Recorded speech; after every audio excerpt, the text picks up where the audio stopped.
a trip to Kisumu County and had a very good time there. But I also managed to catch up with the governor of Kisumu County, and that's Professor Anyang Nyong'o. And, well, we discussed a number of things from his plan for Kisumu County and possibly the challenges that he has faced so far to the effects of the handshake. Remember, Kisumu County is one of the counties that was hardest hit after there was the annulment of the elections on the August 8th. And being a year after the elections took place, well, what is his take on that? And also his feeling and take on matters national unity. Let's just catch up with parts of that discussion that we had with him. Governor Professor Anyang Nyong'o, thank you for your time. We appreciate that you've given us some time to just talk to us. You're a year into leadership in Kisumu County. What would you say is your biggest achievement so far? I think really our biggest achievement so far is, first of all, to get the Kisumu Urban project going. This is a project for about 4.5 billion shillings, which was a loan given to the Kenyan government by the French government, and then given by the Kenyan government as a grant to the county to do several things. In 2012, and it was a 5-year grant, which was expiring last year. By last year when I came in, I would say only about 20% of the grant had been used, which left out a lot to be done because it was expiring that year. And those things that had started, like schools, had not been completed. So what we have done is to complete those projects, start new ones, and some of the new ones we started are almost complete. And now to negotiate with the Agence France de Développement, which is the France Development Agency, and the Kenyan government, to extend the grant for another 2 years so that we can complete the projects. Now, 3 of the biggest projects which would make a difference to the socioeconomic development of this county are markets: Jubilee Market, Kibuye Market, and Otonglo Market. And that is where the bulk of the investment is going to go. And so we are determined, I've already written to the Treasury, that they must negotiate with the French government to roll over this grant or that loan to the Kenyan government so that we complete these projects, because we are capable of doing so. So that's one thing that we've done.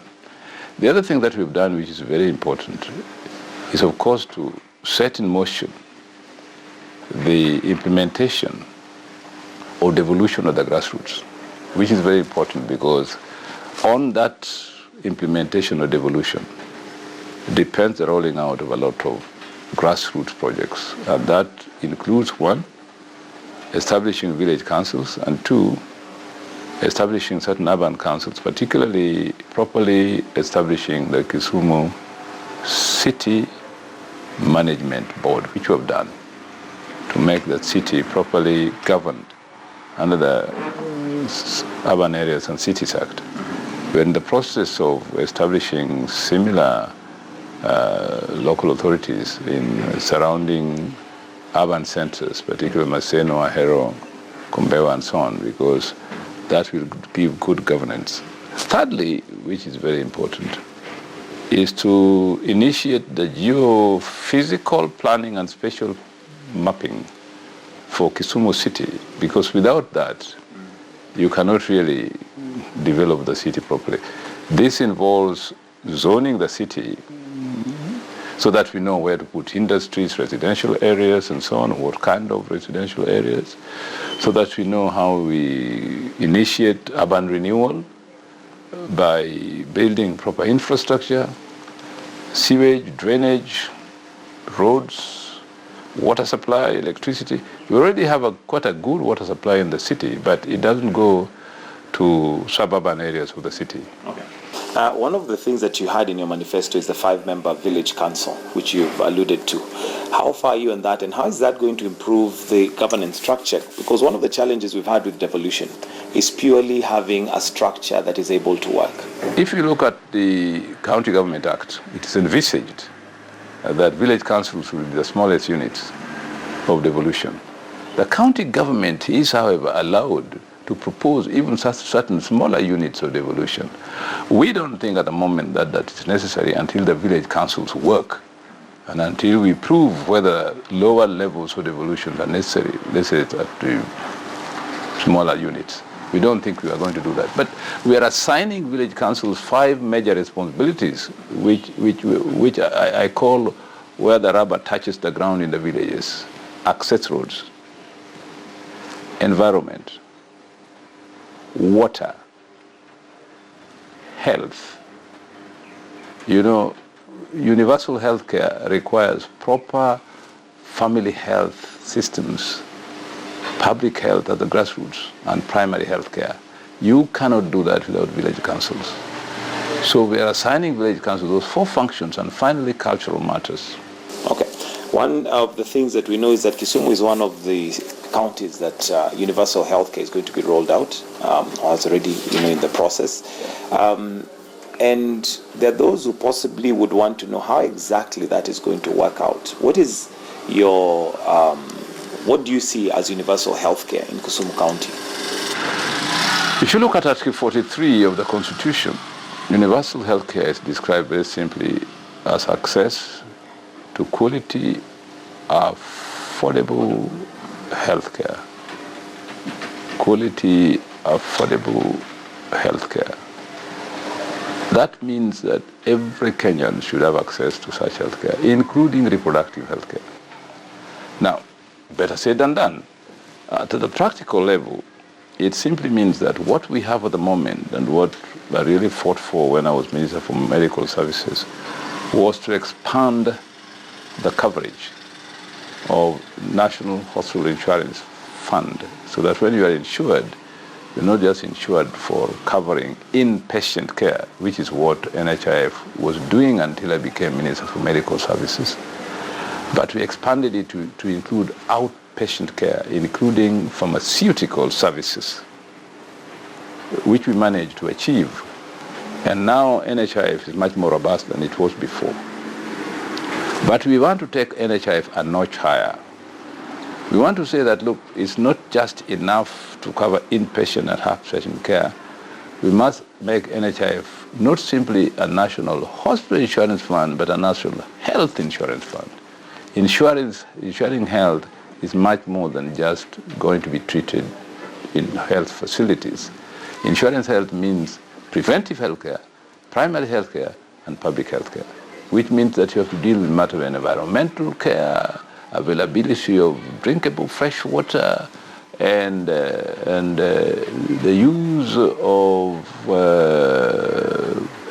proper ambulatory and emergency services. Now, one of the challenges with healthcare is affordability, and NHIF, of course, is going to do their bit in terms of seeing how they can help that out.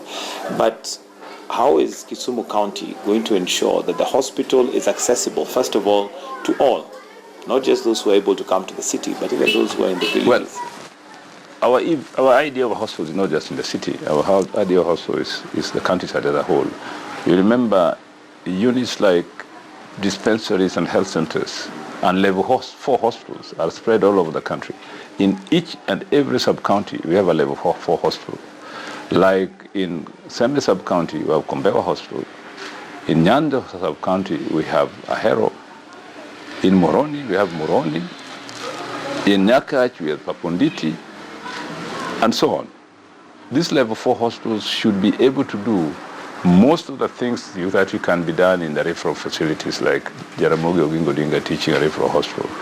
That is why universal healthcare means, the reason why we have been chosen as a pilot country is to make sure that if we can, given optimal conditions,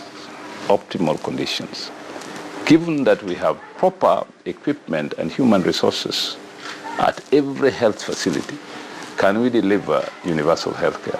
Do you foresee yourself with optimal conditions? Because that's a very huge challenge. Right? That's what we're working on. We have done a complete analysis and evaluation of health system.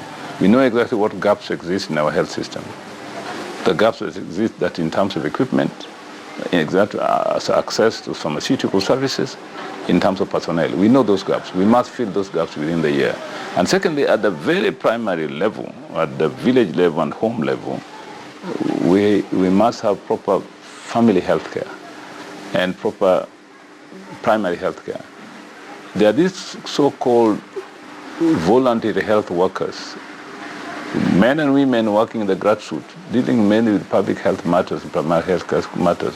But so far, they have been treated by the national government as volunteers, and even by the county government as volunteers. Our policy in Kisumu County is that we are no longer the ones to treat them as volunteers.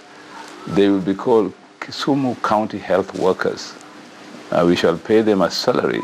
We have already got a bill in the assembly to give us permission to pay them a salary, and we shall agree on the figure. We propose a figure of no less than 2,000, 3,000 shillings per month, and then we shall also pay the NHIF cards. So with that kind of support, we expect them to even do a better work as primary health care givers than they have done up to now. That is why when you talk about universal health care, you must think of universal health care as something beyond hospital care, because these community health workers will be involved in three things: preventive health, primary health, and public health at the grassroots. And they will work very closely with village councils. That's why the issue of primary public health, we are giving it to the responsibilities of village councils.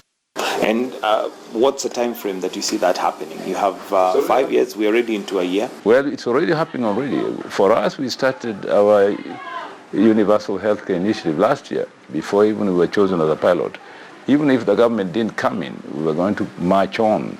But we are lucky that we are now on this pilot scheme, and then we can see when it is over how we can kick in our own system where there is deficiency in what we shall have inherited from this pilot scheme. All right, let's talk about things that would build the people of Kisumu and the people that live here, mainly sugar, fishing, and that industry. And one of the things that you promised in your manifesto is to ensure that the industries that are in the area are robust, they are working. But when we look at the sugar industry, that is not happening. Where is the challenge? I wouldn't say it's not happening, because when we came in, we found the sugar industry in dire straits. But yes, sugar industry was not working. The factories were terribly in debt. They had stopped crushing cane. Farmers were indebted, workers were indebted. So we initiated a big campaign as the Lake Region Economic Bloc, really led by myself and Governor Anyang. Finally, we did manage to have a 2-day discussion at Windsor Golf Hotel with Cabinet Secretary in charge of Agriculture, CS Kiunjuri, and my dear friend, Principal Secretary Richard Lesiyampe. 2 days discussion with all the governors from the Lake Region Economic Bloc to find a solution to the sugar problem. And we did agree at that meeting. One, that regulations will be published regulating the sugar industries, which include zoning, reintroduction of the sugar levy. Secondly, the issue of debt will be dealt with. The industries owed a lot of statutory deductions and taxes to government, the carry taxes. We wanted those to be taken in by the government so that the industries, the factories could start on a clean slate in the process of being restructured. We also said that in the case of Moroni, where the receiver managers had become a big problem and albatross around the neck of the farmers, that new receivers would be put in place. That was done. Now, the next step, of course, is the recapitalization of the industries, which we said there must be an agreement between the county governments and national government, because agriculture and land are both in county's hands. And we as county governments are ready to go into partnership with the private sector to recapitalize these industries. I use the word recapitalize very carefully, because I know the word privatization is very misunderstood in this country. And it's an emotive term.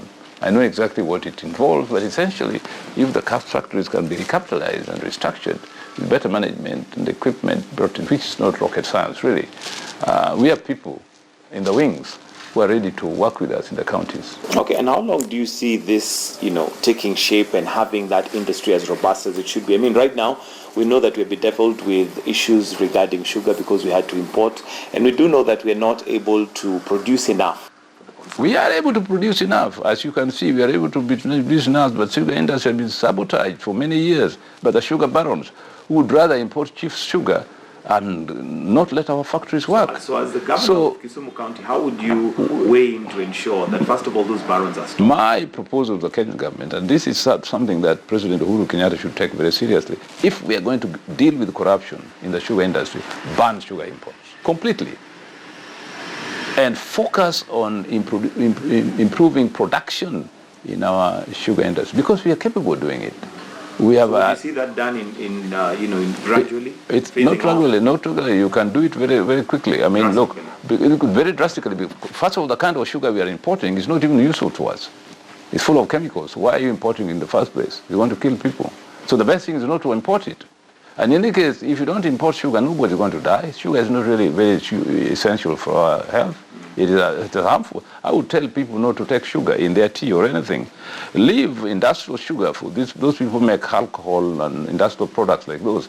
But for home consumption, you don't need sugar really. So what do you think is a challenge that we have as Kenya? Because even as we continue with this problem of sugar, we still don't have the culprits. Well, I mean, look, you know the answer really. You don't need to ask me. You don't have the culprits because the culprits are looking after the culprits. I mean, it's like, unfortunately, that's the truth. I mean, if Swanzuri himself can be accused of corruption in the land sector, and he was the man who was chairing the National Land Commission, now what are you talking about? So do you see that as a problem maybe at the point of leadership? It's a big problem. It's a big problem which President Uhuru Kenyatta and Amolo Odinga agreed to initiate the fight against. It's not a simple fight. I mean, look, it's not simple. I recognize it's not simple. But here in this county, we are fighting in the best way we can. How are you fighting corruption? For one, when I came in, I called Ethics and Anti-Corruption Commission. They came right here. And I said, let's try sign a memorandum of understanding with you. And we did sign. I put my signature to it, that you shall be right here in my government looking into corruption before it happens. Because there's no need to wait until it happens. Then look and warn us. Iko shida hapo. Many of the governors have complained, especially after taking over, that they find cartels were in places. That's true. That's true. So how have you rooted out cartels in Kisumu County? You root out cartel by cutting their feet. In other words, cutting their lifeline. I don't want to say how you cut their lifeline, but you cut their lifeline by tightening the procedures and finding it very difficult for them to join the gravy train. And they will complain, they will malign people and so on, but you must remain focused and know where you're going. Yeah. And of course they come to you. I mean, people have come here to me saying, oh, do this. I said, fine, thank you very much, but I'll see you sometimes next year.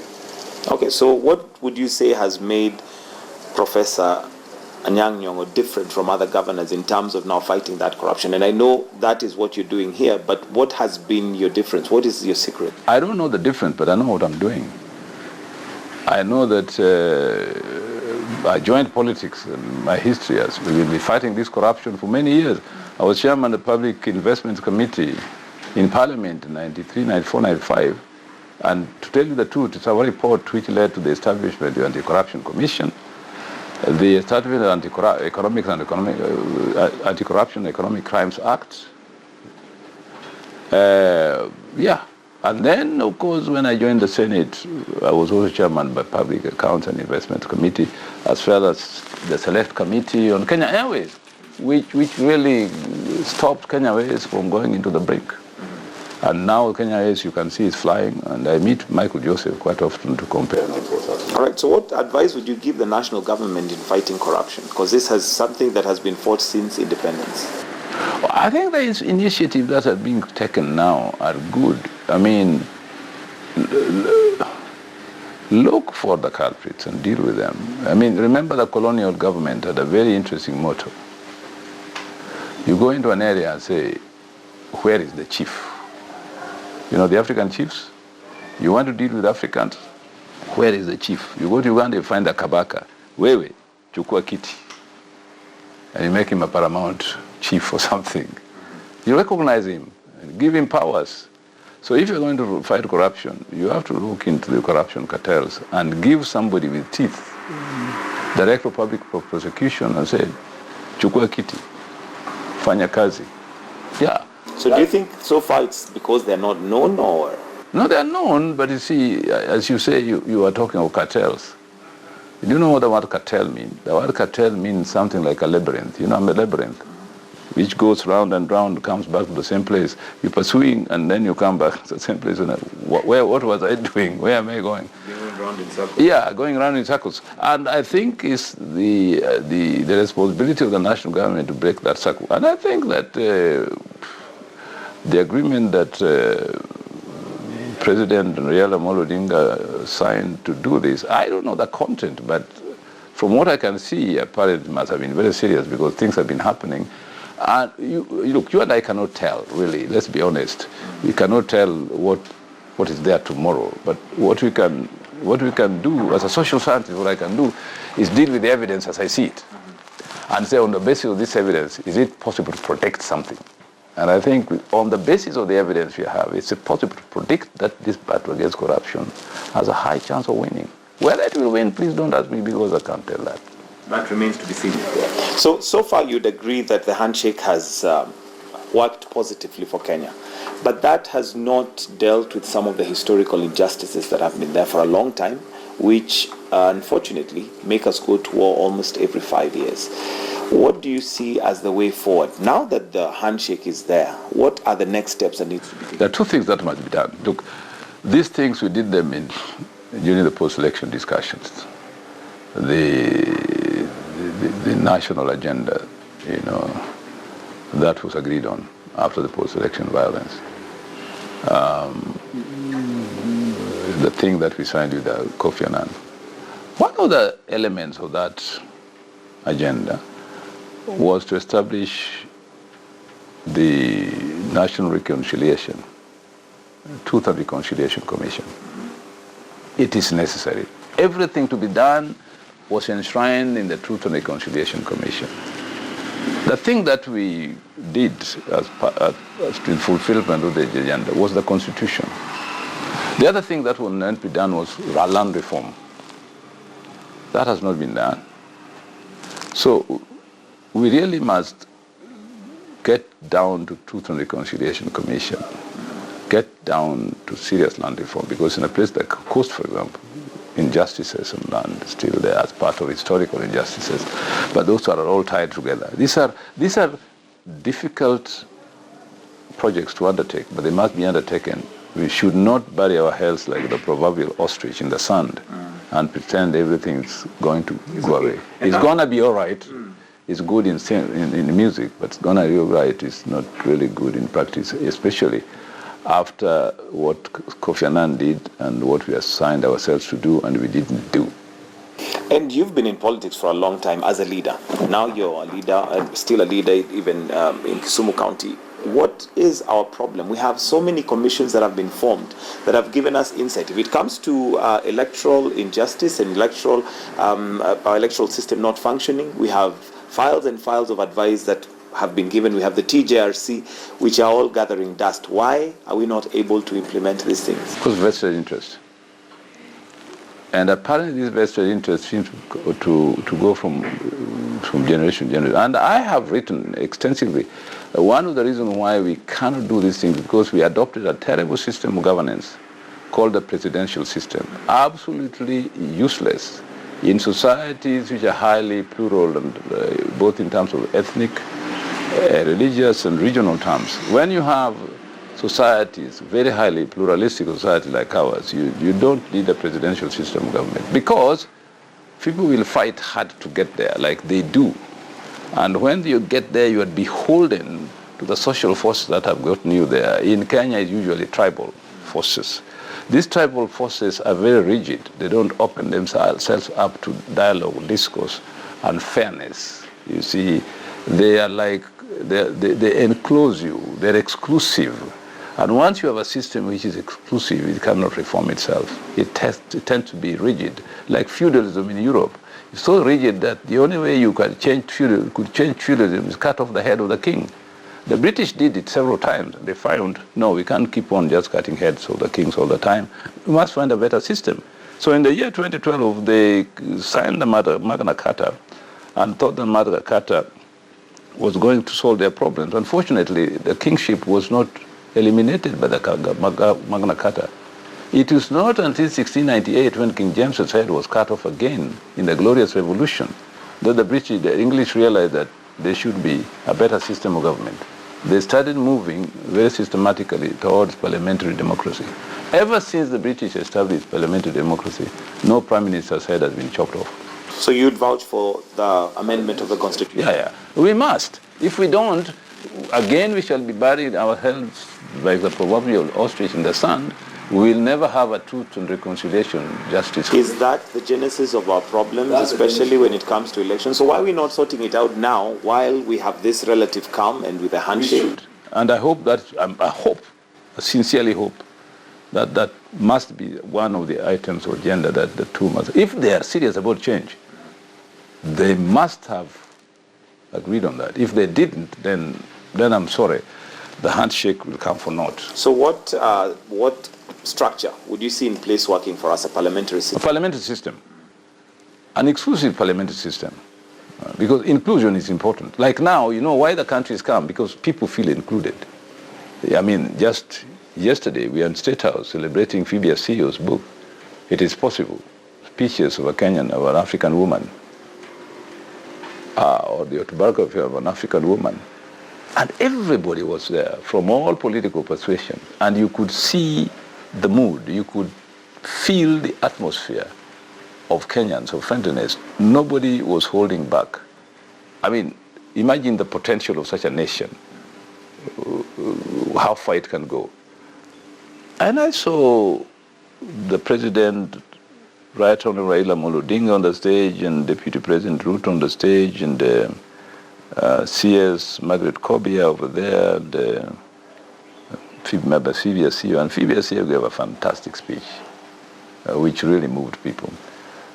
I think that kind of thing that you need, not to have a vicious contest every year, which starts so soon. We had an election last year, and people are already hammering tongues at each other. You have no time to think of development. And unfortunately, Professor, as we look at the situation now, we seem to be gearing ourselves towards that because we have... That's the problem, because we give ourselves, put ourselves in the fate of individuals. We should put ourselves at the fate of organizations and movements. It's easier. When you feel that an individual is going to save you, then you have this crazy thing that individuals run around the country like headless chickens, going from one community to the other. How do we change that? Because unfortunately, we're still there. But you have to change it. I'm telling you, the only way to change it is to adopt a parliamentary system where political parties will be the important things. And political parties cannot afford to be exclusive because you want more numbers. So parties will be looking for members of parliament and MCAs all over.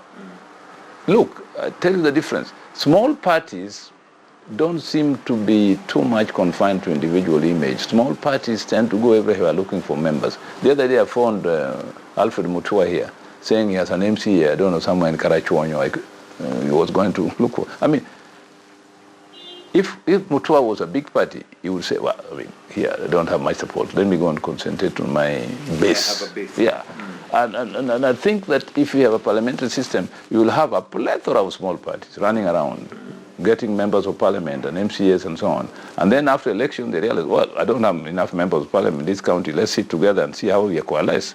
That is democracy. And that takes us back to the question of how do we take advantage of the wave of the handshake to ensure that some of those injustices are taken care of? Because what you're talking about, the ethnic political parties that we have had, actually they're special purpose vehicles, purely for election purposes. Elections, yes. And after elections, they more or less lose their momentum.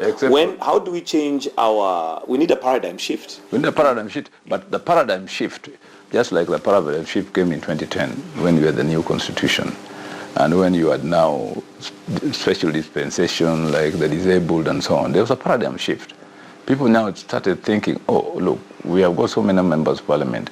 We must open a frontier by bringing the disabled and women in our midst. So they brought these people, and that expanded their constituency. Now, that paradigm shift must now come now. Stop this madness of presidential system of government, saying we're going to have a parliamentary system of government. You will see a paradigm shift in Kenya overnight. You will see all these so-called big parties based on tribal support saying, this is not enough. Would you say ODM is a big party that is... ODM is a big party because of the way it started. I mean, ODM is the only party with that advantage. You see, we started in 2005 after we opposed the Kilifi draft constitution, yote yawezekana. And we then went to a referendum and we defeated PNU on that, and then we came out of government, and then we had 2 years to campaign for the elections. And we had a Pentagon from people from all over the country. In fact, it was not really a Pentagon, it was a centagon, because there were 7 people really, okay. And that meant that it was a mass movement. Has it maintained that, and you might say it does because by virtue of the fact that you're a member, but has it maintained that national outlook? Well, it has, but not as much as it was in 2007, 2008. So where did the party drop the ball? The party dropped the ball when we were in the coalition government. Our prime minister or our party leader then took some stands, very principled stands. For example, over the Mau Forest, some of our members didn't like. So somebody like Ruto branched off and started his URP, which of course then joined with Jubilee, or to form now the Jubilee Party, for very good reasons then. Again, ethnic numbers, you combine 2 big communities, and you win election, okay? And that, of course, reduced ODM's presence in the Rift Valley. You know that. That you can't deny that. It did reduce ODM's presence and visibility in the Rift Valley. Fortunately, ODM still maintained its presence in other areas.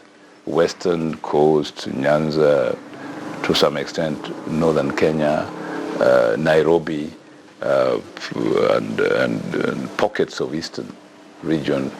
And that definitely still gave it this national outlook.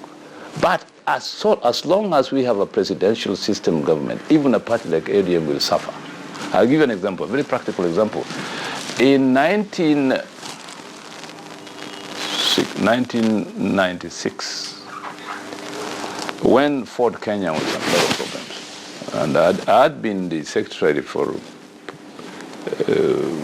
economics and public affairs in Ford Kenya, which I ran reasonably very well. My deputy was Shaw. You see Robert Shaw? Yeah. And there was a lot of wrangles in Ford Kenya after the death of Jaramogi. And I just felt frustrated because I wanted Ford Kenya to move and build on the momentum. And we got together some progressive members of Ford Kenya. And we said, look, we can't stay here for so long. Let's form a progressive party. And we formed the Social Democratic Party, which was ideologically based. And we started getting a lot of young people and intellectuals interested. It was growing. And we were so excited about the growth that we overreached ourselves and said, let's look for a presidential candidate. I was not interested because my idea was that if we go into presidential elections, we are going to end up in the same rut. But there was a lot of pressure from people who wanted to go to parliament. They said, we can only go to parliament if we have a presidential candidate. In the end, we gave in and had Charity Ngilu as a presidential candidate.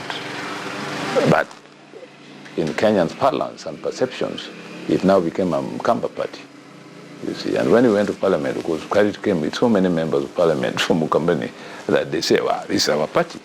And that was the death of the SDP because we could not stand this progressive party being turned. Okay. Let's look at possibly and come back to Kisumu and how Kisumu has benefited from the handshake. We do know that after the elections, Kisumu is one of the cities that suffered the most because of violence. Have you done anything to ensure that now investor confidence has returned and you see people coming back to invest in Kisumu? Maybe people didn't notice it, but what we did during the post-election period is we said that demonstrations to register our protest against the injustices of a poor and unfair electoral system, which had not produced a legitimate government, according to us. It had not produced a legitimate government. We were justified to demonstrate in this city and in this county. But we said again that to demonstrate doesn't mean to be destructive, doesn't mean to be anti-business, doesn't mean to stop activities and production in the county. It means to use a specified time during the day when we register our rejection of the stolen elections and go back to our usual business. So I stated as governor that we shall demonstrate between 9 and 1 o'clock. This was executive order number 1. And so we had a program that we would lead Kondele at 9, come up to the IBC, and I led the demonstrations, by the way. Go back to Kondele, have a rally, and at 1 o'clock we disperse. Go back to the business. And we said, no burning of kiosks, no burning of tires on the road. Of course, some people disobeyed us, but we dealt with them. In the end, people conformed. That means that when that whole thing was over, there was discipline in this city. And we were able to, by the way, every day we demonstrated. At the end of the day, the city workers went out and cleaned the streets. If we didn't clean it during the day, at night, between 5 and 6, there were cleaning going on. Do you see that as a discipline that will be carried forward in case there are protests? Oh yes. Kisumu people now know that is, and what is good is that after the demonstrations were over, it became a habit now that we must clean our city. And although we didn't, I told the city manager that we don't want to have a company, hire a company to clean the city. We shall employ our own people, the women, the unemployed youth, and so on, casual labor, to clean the city, be paid every week, and it has worked very well. They get the money, the city is clean, all of us are happy. Okay. What do you see as your future, Professor, in terms of politics? Do you see yourself maybe even one time going for president? No. Why not? Well, I mean, the biological clock is ticking. I mean, I must. But you still have a lot of wisdom and but I must go. Leadership. No. I must go back to the university. By the way, I mean, I would not like to be in politics forever. I mean, I think the last time I'm doing is being governor of Kisumu for 2 terms. That's it. Okay. I don't envisage either being the Speaker of the Assembly, an MCA. Thank you, Professor Governor Anyang Nyong'o, for giving us your time this afternoon. We appreciate it. And thank you very much. Yeah.